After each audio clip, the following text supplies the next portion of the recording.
সুপ্রভাত বন্ধুরা, চলে এলাম আর একটা কবিতা নিয়ে। সেটা মধ্যযুগের কবিতা। আর ক্লাস 9-এর পাঠ্য সাহিত্যমালা বইয়ের অংশ। মুকুন্দরাম চক্রবর্তী মধ্যযুগীয় চণ্ডীমঙ্গল কাব্যের লেখক। মধ্যযুগীয় কাব্য চণ্ডীমঙ্গল বললে দেবী চণ্ডীর স্তুতি, দেবী চণ্ডীর আরাধনা করে যেটা লেখা হয়েছে এবং দেবী চণ্ডীর মাহাত্ম্য বর্ণনা করা হয়েছে। মুকুন্দরাম চক্রবর্তী চণ্ডীমঙ্গল কাব্য তারই একটি অংশবিশেষ, কলিঙ্গ দেশে ঝড় বৃষ্টি। সেটা আমি পাঠ করব, তবে তার আগে একটু মুখবন্ধ হয়ে যাব। মুকুন্দরামের চণ্ডীমঙ্গল প্রাথমিকভাবে দুটো খণ্ডে বিভক্ত। একটা হচ্ছে আখেঠিক খণ্ড আর একটা হচ্ছে নরখণ্ড। আখেঠিক খণ্ড যার নায়ক হলো নায়ক বেদ কালকেতু। অপর খণ্ডটা হচ্ছে বণিক খণ্ড, যার নায়ক হচ্ছে ধনপতি সদাগর। আর আমরা যেটা পড়ব পাঠ্য আমাদের কলিঙ্গ দেশে ঝড় বৃষ্টি, এটা আখেঠিক খণ্ড থেকে নেওয়া হয়েছে। সংকলনগণ এই অংশটির একটু পরিবর্তন ঘটিয়ে এইটার নাম দিয়েছেন কলিঙ্গ দেশে ঝড় বৃষ্টি। এটা মাথায় রাখবে নবম শ্রেণীর ছাত্রছাত্রীরা। দেবী চণ্ডী মর্তধামে নিজের পূজা প্রচারের উদ্দেশ্যে কালকেতুকে দিয়ে গুজরাট নগরের পত্তন মানে সৃষ্টি, শুরু করা, পতন মানে শেষ, পত্তন মানে শুরু করা, গুজরাট নগরের পত্তন ঘটান। কিন্তু নগরের পত্তন ঘটালেই তো আর হবে না, সেখানে তো জনগণের সমাবেশ ঘটাতে হবে। তাই কি করলেন দেবী, এবার ছলনার আশ্রয় নিলেন।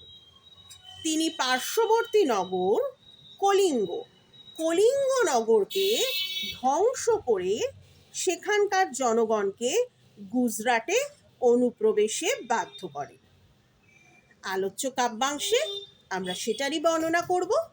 তার আগে আমার ছাত্রছাত্রীরা, আমি আগে কলিঙ্গ দেশে ঝড় বৃষ্টি এটা পাঠ করছি, তোমরা ভালো করে শোনো। মুকুন্দ চক্রবর্তীর লেখা কলিঙ্গ দেশে ঝড় বৃষ্টি। মেঘে কইল অন্ধকার, দেখিতে না পায়ে কেহ অঙ্গ আপনার। ঈশানে উড়িল মেঘ সঘনে চিকুর, উত্তর পবনে মেঘ ডাকে দূর দূর। নিমেষেকে জোরে মেঘ গগন মণ্ডল, চারি মেঘে বরিশে মুষলধারে জল। প্রলয় কলিঙ্গে উড়িয়া মেঘ ডাকে উচ্চনাদ, প্রলয় গনিয়া প্রজা ভাবয়ে বিষাদ। হুড় হুড় দূর দূর বহে ঘন ঝড়, বিপাকে ভবন ছাড়ি প্রজা দিল রড়। ধুলে আচ্ছাদিত হইল যে ছিল হরিৎ, উল্টিয়া পড়ে শস্য প্রজা চমকি। চারি মেঘে জল দেয় অষ্ট গজরাজ, সঘনে চিকুর পড়ে বেঙ্গতর কাবাজ। করি কর সমান বরিশে জলধারা, জলে মহি একাকার পথ হইল হারা। ঘন ঘন শুনি চারি মেঘের গর্জন, কারো কথা শুনিতে না পায় কোনো জন। পরিচ্ছিন্ন নাহি সন্ধ্যা দিবস রজনী, কলিঙ্গের সোঙরে সকল লোক যে জয়িনী। হুড় হুড় দূর দূর শুনি ঝন ঝন, না পায় দেখিতে কেহ রবির কিরণ। গর্ত ছাড়ি ভুজঙ্গ ভাসিয়া বুলে জলে, নাহি জানি জল স্থল কলিঙ্গ মণ্ডলে। নিরবধি 7 দিন বৃষ্টি নিরন্তর, আছুক শস্যের কার্য হেজ্জা গেল ঘর। মেঝাতে পড়য়ে শিল বিদারিয়া চাল, ভাদ্রপদ মাসে যেন পড়ে থাকা তাল। চণ্ডীর আদেশ পান বীর হনুমান, মঠ অট্টালিকা ভাঙি করে খান খান। চারিদিকে বহে ঢেউ, পর্বত বিশাল, উঠে পড়ে ঘরগুলা করে দলমল। চণ্ডীর আদেশে ধায়ে নদ নদীগণ, অম্বিকা মঙ্গল গান শ্রীকবি কঙ্কন। শ্রীকবি কঙ্কন মুকুন্দরাম চক্রবর্তী। প্রত্যেকটা লাইনের আমি অর্থটা ব্যাখ্যা করে দিচ্ছি। কলিঙ্গ দেশে প্রচণ্ড ঝড় বৃষ্টি হচ্ছে, অবশ্যই চণ্ডী দেবীর আদেশে। তাই মেঘে কৈল অন্ধকার, মেঘ এমন মেঘ করেছে পুরো অন্ধকার হয়ে গেছে, মেঘ কৈল অন্ধকার। দেখিতে না পায় কেহ অঙ্গ আপনার, মানে এত কালো মেঘ করেছে যে নিজের চেহারা, নিজের অঙ্গ, নিজের শরীর নিজে দেখা যাচ্ছে না, এত অন্ধকার। হ্যাঁ, ঈশানে উড়িল মেঘ সঘনে চিকুর। ঈশান কোণ? ঈশানে মেঘ উড়লো সঘনে চিকুর, বাজ পড়ছে, বজ্রপাত সহ বৃষ্টি। উত্তর পবনে মেঘ ডাকে দূর দূর। পবন মানে বাতাস, যেমন সেরকম বাতাস বইছে, আর মেঘও ডাকছে, তার সাথে বাজ পড়ছে।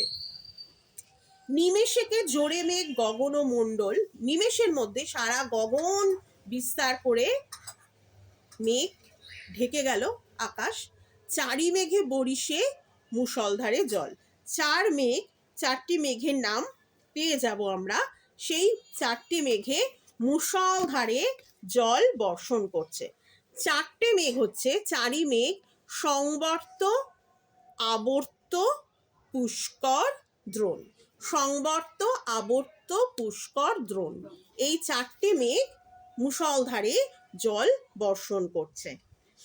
আর কলিঙ্গ উড়িয়া মেঘ ডাকে, মানে সারা কলিঙ্গ জুড়ে মেঘ উচ্চ নাদ, মানে এত জোরে মেঘ ডাকছে। প্রলয় গনিয়া, বিপদ, বিপদের সংকেত বুঝে প্রজা ভাবয়ে বিশদ। যত প্রজা বা যত মানুষ ছিল কলিঙ্গ দেশে, তারা বিপদ গুনল। হুড় হুড় দূর দূর বহে ঘন ঝড়, খুব ঘন ঝড় বইতে শুরু করলো। হুড়মুড় দূর দূর করে সমস্ত কিছু ভেঙে পড়তে লাগলো। তখন বিপদ দেখে বিপাকে ভবন, ভবন ছাড়ি মানে নিজের বাড়ি, বাড়ি ছেড়ে প্রজা পালিয়ে যেতে লাগলো, শুরু করলো চলে যাওয়া। ধুলে আচ্ছাদিত হইল যে হরি, যে সবুজ জায়গা, গাছপালা, হরিত ক্ষেত্র, সেগুলো ধুলোয় পুরো আচ্ছাদিত, ধুলোয় ভরে গেল। উল্টাইয়া পড়ে শস্য, সমস্ত শস্য ক্ষেত তছনছ হয়ে গেল, উল্টে পড়লো। প্রজা চমকে গেল, অবাক হয়ে গেল। হ্যাঁ, চারি মেঘে, এক্ষুনি বললাম চারটে মেঘের নাম, সংবর্ত, আবর্ত, পুষ্কর, দ্রোণ। এই চারটে মেঘ জল দিচ্ছে কোথায়? অষ্ট গজরাজ। যেন চারটে মেঘ, এত বৃষ্টি হচ্ছে মনে হচ্ছে আটটা হাতি, হাতির রাজা গজরাজ, আটটা হাতি জল দিচ্ছে, এত বৃষ্টি হচ্ছে। সঘনে চিকুর পড়ে ব্যঙ্গ তর্কাবাজ, মানে ব্যঙ্গ যেমন, মানে ব্যাং যেমন লাফিয়ে লাফিয়ে চলে, সেরকম প্রতি সেকেন্ডে সেকেন্ডে যেন প্রতি মুহূর্তে বাজ পড়ছে। হ্যাঁ, বিদ্যুৎ, বজ্র বিদ্যুৎ সহ বৃষ্টি। জলে মহি একাকার, পথ হইল হারা, মানে মহি মানে পৃথিবীর জলে ভর্তি হয়ে গেল, আর পথ হইল হারা, মানে কোনো রাস্তার খুঁজে পাওয়া যাচ্ছে না, সবই জলমগ্ন। এত জল, এত বৃষ্টি যে কোনো পথ খুঁজে পাওয়া যাচ্ছে না। ঘন ঘন শুনি চারি মেঘের গর্জন, কারো কথা শুনিতে না পায় কোনোজন, কেউ কারোর কথা শুনতে পাচ্ছে না। এতই কি হচ্ছে, এতই মেঘ ডাকছে, মেঘের গর্জন, এত ঘন ঘন মেঘের গর্জন যে কেউ কারোর কথা শুনতে পাচ্ছে না। পরিচ্ছিন্ন নাহি সন্ধ্যা দিবস রজনী, কলিঙ্গে সঙ্গরে সকল লোক যে জৈমিনী। হুড় হুড় দূর দূর শুনি ঝনঝন, না পায় দেখিতে কেহ রবির কিরণ, মানে কেউ সূর্যের আলো যে দেখতে পাচ্ছে না, মানে দিনে রাত্রে প্রতিদিনই, মানে দিনের পর দিন, দিনের পর দিন এই রকম বৃষ্টি। বৃষ্টি শুধু নয়, বলবো বজ্র বিদ্যুৎ সহ বৃষ্টি, সাংঘাতিক বৃষ্টি পড়েই চলেছে। আচ্ছা, এরপর গর্ত ছাড়ি ভুজঙ্গ ভাসিয়া বুলে জলে, ভুজঙ্গ মানে সাপ, সাপের গর্তেও তো জল ঢুকে গেছে, এত বৃষ্টি হলে সাপও গর্ত ছেড়ে বেরিয়ে আসছে। মানে কলিঙ্গ, গোটা কলিঙ্গ দেশ জল স্থল সব এক হয়ে গেছে। মানে দেবী চণ্ডীর আদেশেই এটা হচ্ছে। দেবী চণ্ডী চাইছেন গুজরাট নগর পত্তন করতে, সৃষ্টি করতে। সেই জন্য পার্শ্ববর্তী যে নগর, সেখানকার থেকে তো প্রজা, তো কোনো একটা নগর যদি পত্তন করতে হয় তাহলে সেখানে তো প্রজা লাগবে, কারা থাকবে? সেই জন্য কলিঙ্গ দেশের সমস্ত প্রজাকে উনি উৎখাত করে নিয়ে চলে আসছেন গুজরাট নগর। দেবী চণ্ডীর আদেশেই এটা হচ্ছে। নিরবধি 7 দিন বৃষ্টি, 7 দিন ধরে একই টানা একই রকমভাবে নিরন্তর কন্টিনিউয়াস বৃষ্টি হচ্ছে, বৃষ্টি থামছেই না। আচুক শস্যের কার্য হেজ্জা গেল ঘর, মানে যত শস্য ফসল, ধান ক্ষেত, গম ক্ষেত, যা কিছু শস্য সব নষ্ট হয়ে গেছে, ঘর যেন হেজে গেছে জলে জলে। মেঝেতে পরয়শীল বিদারিয়া চাল, চাল মানে কুটিরের চাল, চাল ভেদ করে শিল পড়ছে, শিলাবৃষ্টি হচ্ছে, ঘরের মেঝেতে শিল পড়ছে। কবি কঙ্কন সেটা কল্পনা করছেন যেন ভাদ্রপদ মাসে যেন পড়ে থাকা তাল, যেন ভাদ্র মাসে যেমন তাল পড়ে গাছ থেকে, সেই তাল যেন ওরকমভাবে শিল, শিল চাল মানে কুটিরের চাল ভেদ করে কুটিরের মেঝেতে সেই রকম শিলখণ্ড পড়ছে, মনে হচ্ছে যেন ভাদ্র মাসে তাল পড়ছে, এরকম অবস্থা। চণ্ডীর আদেশ পান বীর হনুমান, মঠ অট্টালিকা ভাঙি করে খান খান। হনুমান কি হয়েছে, দেবী চণ্ডীর আদেশ পেয়েছেন, আদেশ পেয়ে যত মঠ অট্টালিকা, বড় বড় বাড়ি ঘর প্রাসাদ সব ভেঙে খান খান করে দিচ্ছে। চারিদিকে বহে শুধু ঢেউ, পর্বত বিশাল, মানে পর্বতের মতো ঢেউ, এত বৃষ্টি হয়েছে, এত জল, তার মধ্যে পর্বতের মতো ঢেউ চলছে। উঠে পড়ে ঘরগুলো, উঠে এরকম ঘরগুলো যেন পর্বতের মধ্যে যেমন নৌকা চলে সেরকম চলছে, আর ঘরগুলো পুরো দুলছে দলমল। চণ্ডীর আদেশে ধায় নদ নদীগণ, অম্বিকা মঙ্গল গান শ্রীকবি কঙ্কন।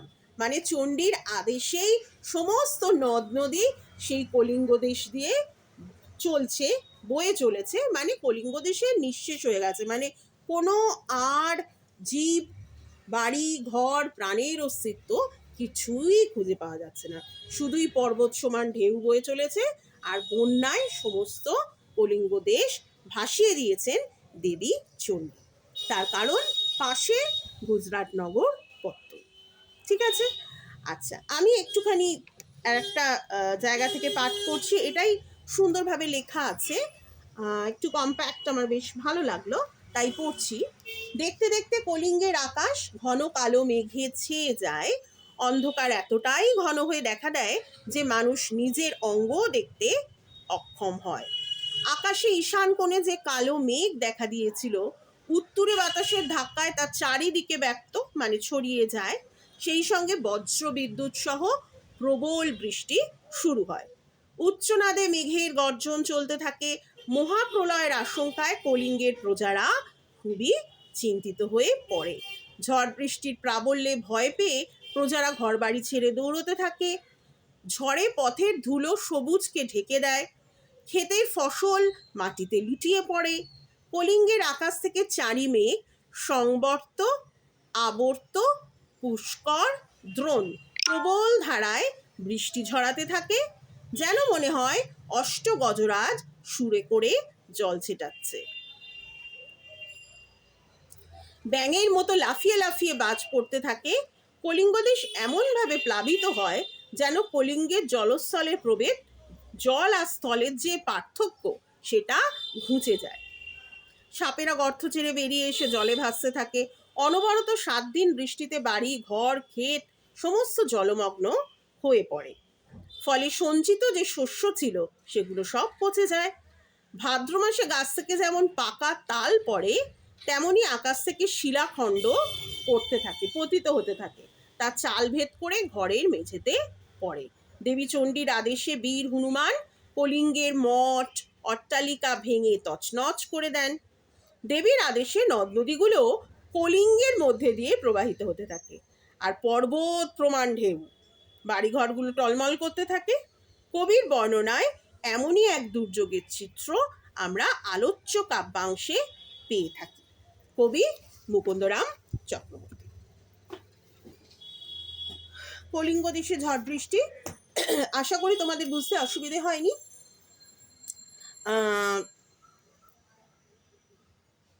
আমার যদি বুঝতে আরও বোঝার প্রয়োজন হয় বা আমার আরও যে পরবর্তী যে পড়াবো সেগুলো যদি তোমরা শুনতে আগ্রহী হও, তাহলে অবশ্যই আমার ফেসবুক পেজ গৌরী দত্ত, এই পেজটিকে ফলো করো, লাইক করো, কমেন্টস করো, শেয়ার করে দিও বন্ধুরা।